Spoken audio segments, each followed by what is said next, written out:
Dear friends, dear colleagues, Assalamu alaikum adab. Welcome to our YouTube channel. Our friends are requested to subscribe our channel, like and share the video. जो आज का जो हमारा video है that's property return. चूँकि government of Jammu and Kashmir department general administration department से एक circular एक ऑर्डर पब्लिश हुआ है जिसमें हर किसी पब्लिक सर्वेंट से कहा गया है कि वो अपनी जो प्रॉपर्टी टैक्स जो है वो ऑनलाइन वेबसाइट पे भर ले, जो कि यहाँ पर दी गई है https://prs.jk.gov.in, जो कि लिंक डिस्क्रिप्शन में भी मिलेगी आपको। तो हर किसी मुलाजिम के पास जो कोई भी एसेट होगा जो उसके पास होगा और उसकी फैमिली, तो यहाँ पर क्लियरली दिया गया हुआ है the assets possessed by him and his family members, यहाँ पर दिया गया हुआ है।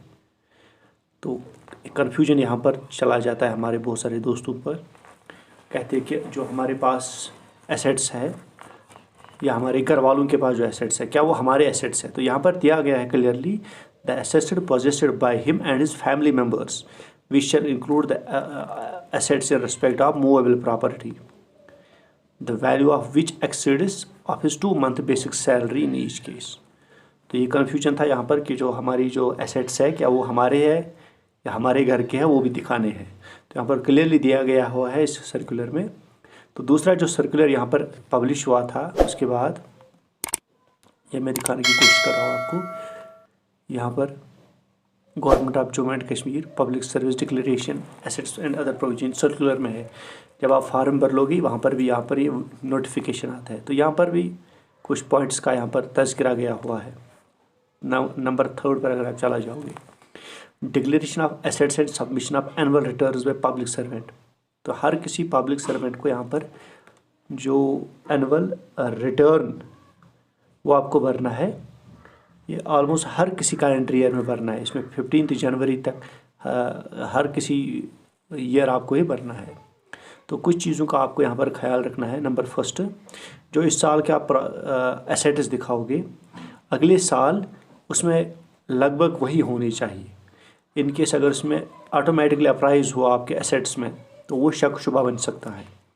फॉर एग्ज़ाम्पल, अगर मैं इस साल अपने एसेट्स की वैल्यू दिखाऊँगा 5000 या 5 लाख मिसाल के तौर पर, तो अगले साल अगर मैंने उसी एसेट्स की प्राइस जो है वो मैंने 10 लाख या 25 लाख दिखाई, तो ऑटोमेटिकली यहाँ पर अप्राइज हो गया, जो हमारे एसेट्स की वैल्यूज़ थी वो राइज हो गया।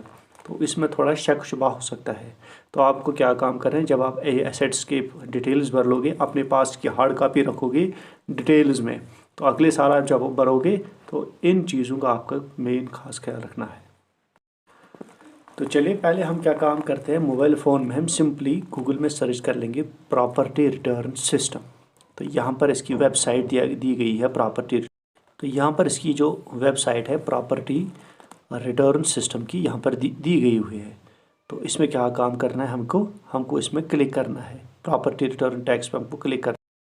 जो हम इस पर क्लिक कर लेंगे तो ये वाला इंटरफेस हमको देखने को मिलेगा। तो इससे हमको क्या काम करना है, पहले हमें CPIS नंबर देना है। CPIS नंबर से पहले मैं आपको बताना चाहता हूँ, जो हमें ये प्रॉपर्टी रिटर्न सिस्टम है ये हम अपने मोबाइल फ़ोन से भर रहे हैं। मैं भी इस वक्त अपने मोबाइल फ़ोन पे ये भर रहा हूँ। तो आपको क्या काम करना है, यहाँ पर 3 ऑप्शंस आते हैं आपको, यहाँ पर ये 3 ऑप्शंस, इन पे क्लिक करना है आपको। तो यहाँ पर आपको डेस्कटॉप साइट पे क्लिक करना है। जो ही डेस्कटॉप साइट पे क्लिक कर लिया तो ये इंटरफेस देखने को मिलेगा। तो यहाँ पर बहुत सारे ऑप्शन यहाँ पर दिए गए हैं। यहाँ पर है एम्प्लॉय लॉगिन है, एम्प्लॉयज़ रजिस्ट्रेशन है, एडमिन लॉगिन है, DDO रजिस्ट्रेशन है। क्योंकि हमने पहली बार यहाँ पर अपना यूज़र ID और पासवर्ड क्रिएट करना है, तो उसके लिए हमें क्या काम करना है, पहले हमको CPIS नंबर देना है। जो CPIS आपका होगा सेंट्रल प्रोसेसिंग इंफॉर्मेशन सिस्टम, जिससे हमारी पे स्लिप जनरेट होती है, वही नंबर यहाँ पर देना है। इसके बाद कैप्चा वैल्यू देना है, जी हम देंगे। तो नीचे दिया हुआ है ऑप्शन फैच, इस फैच पे हम क्लिक कर लेंगे। जो ही हम इस फैच पे क्लिक कर लेंगे तो हमारा ऑटोमेटिकली जो ये इसका जो इंटरफेस है ये रिडायरेक्ट हो जाएगा CPIS की तरफ। तो वहाँ पर जो हमने डिटेल्स भर ली थी वो ऑटोमेटिकली इसमें फिल हो जाएंगी। हमको क्या काम करना है, हमको सिर्फ पासवर्ड चेंज करना है। मैं दिखाने की कोशिश करूँगा आपको। क्योंकि जो ही मैं यहाँ पर ये देता हूँ अपना, तो यहाँ पर OTP चला जाता है। तो OTP आपको यहाँ पर देना है। OTP हमारे फ़ोन पे आया हुआ है, 1 टाइम पासवर्ड। तो उसके बाद हम लॉगिन कर लेंगे। तो पासवर्ड भी मैंने ही दिया यहाँ पर अपना। तो ये देखिए यहाँ पर आ गई है नोटिफिकेशन जो government of Jammu and Kashmir है। तो यहाँ पर अगर हम व्यू नोटिफिकेशन पर क्लिक कर लेंगे, जो हमारी नोटिफिकेशन है वो डाउनलोड हो जाएगी, जो मैंने आपको अभी दिखाई। तो हमको सिंपली क्या काम करना है, हमको अप्लाई पे क्लिक करना है। ये देखिए नोटिफिकेशन मैंने डाउनलोड की थी। ये नोटिफिकेशन जो है अभी मैंने जो आपको दिखाई थी, filling of annual return tax, ये मैंने यहाँ पर डाउनलोड की है। हर किसी के इंटरफेस पे आ जाएगी। तो आपको क्या काम करना है, यहाँ पर आपके नाम आ जाएंगे। उसके बाद आपको यहाँ पर अपना ऑफिशियल एड्रेस देना है, जो आपके ऑफिस का एड्रेस। फॉर एग्जांपल आपके ZDO ऑफिस होंगे या कोई भी जो आपका ऑफिस होगा। तो उसके बाद पे स्केल आपको कहाँ से मिलेगी? पे स्केल आपको मिलेगी जब आप अपनी पे स्लिप डाउनलोड करते हो CPIS या JK बेसिस से। वहाँ पर आपको पे स्केल, ग्रॉस सैलरी ये आपको वहाँ पर मिलेगी। तो ये आपको ऑटोमेटिकली यहाँ पर भरने हैं। उसके बाद अपॉइंटमेंट डेट, जो आपकी अपॉइंटमेंट डेट है, डेट ऑफ ज्वाइनिंग जो है। उसके बाद फैमिली स्ट्रेंथ, आपकी फैमिली में कितने हैं। फॉर एग्जांपल अगर आपकी जॉइंट फैमिली है, जितनी भी फैमिली मेम्बर्स है वो यहाँ पर आपको भरनी है। तो उसके बाद एक ऑप्शन आता है, in case property inherited from father and mother. यहाँ पर वो एम्प्लॉई जिनके फादर या मदर उनकी डेथ हो चुकी है, तो ऑटोमेटिकली उनकी जो लैंड है वो ट्रांसफ़र हुई होगी उनके नाम पे, या अभी नहीं हुई होगी। तो चूंकि अगर ट्रांसफ़र हुई है तो यहाँ पर आपको वो दिखानी है, इस पर आपको क्लिक करनी है। और उसके बाद दिखानी है आपको, ये मैंने यहाँ पर क्लिक की तो यहाँ पर आपको दिखाना है फादर्स का नाम जो आपका था या मदर का नाम। उसके बाद फादर्स या मदर्स एड्रेस। उसके बाद फादर्स ऑक्यूपेशन, वो क्या काम करता था। उसके बाद है in case property inherited from in laws. अगर आपको प्रॉपर्टी इन लॉज की तरफ से मिले, अगर कोई फीमेल टीचर है तो फीमेल टीचर या कोई मेल टीचर है, उनको भी इन लॉज की तरफ से कोई प्रॉपर्टी मिलती है, तो वो इस पर क्लिक कर लेंगे। तो उसके बाद है designation of the officer from where statement property submitted last year. पिछले साल आपने कहाँ पर अपना भर लिया था, शायद आपने ZDO ऑफिस में भर लिया होगा, या अपने कंसर्न BMO ऑफिस या CMO ऑफिस, जहाँ कहीं भी भरा हुआ, तो वहाँ पर आपको इसका नाम लिखना है। उसके बाद आपको सेव करना है। यहाँ पर आपको काम करना है सेव बटन पर आपको सबमिट का। अगर आपने नेक्स्ट किया तो जो आपने यहाँ पर डिटेल्स भर ली थी वो यहाँ पर आपको नहीं दिखाई देंगे, वो इरेज हो गया ऑटोमेटिकली। पहले आपको सेव करनी है। सेव के बाद इसमें अपडेट आता है, उसके बाद आता है नेक्स्ट पर हम क्लिक कर लेंगे। तो इसके बाद यहाँ पर ऐड न्यू प्रॉपर्टी आती है। ऐड न्यू प्रॉपर्टी पर हम फिर से क्लिक कर लेंगे। उसके बाद मैंने पहले वाली भर ली। उसके बाद मूवेबल प्रॉपर्टी पर क्लिक करना है। जो ही मैं मूवेबल प्रॉपर्टी पर क्लिक कर लेता हूँ तो उसके बाद आता है प्रॉपर्टी सब टाइप। इस पर क्लिक कर लेंगे। इसमें आता है कैश बैलेंस, ज्वेलरी और हाउस होल्ड। आपके पास अगर कैश बैलेंस होगी, ज्वेलरी होगी, या हाउस होल्ड जो है कि आपकी ज़मीन मकान, वो आपको यहाँ पर भरना होगा। तो यहाँ पर ये ऑप्शंस आते हैं। कैश इन हैंड कितना आता है, तो total balance in all saving accounts यहाँ पर भरना है आपको वो। उसके बाद है total values of mutual funds and share.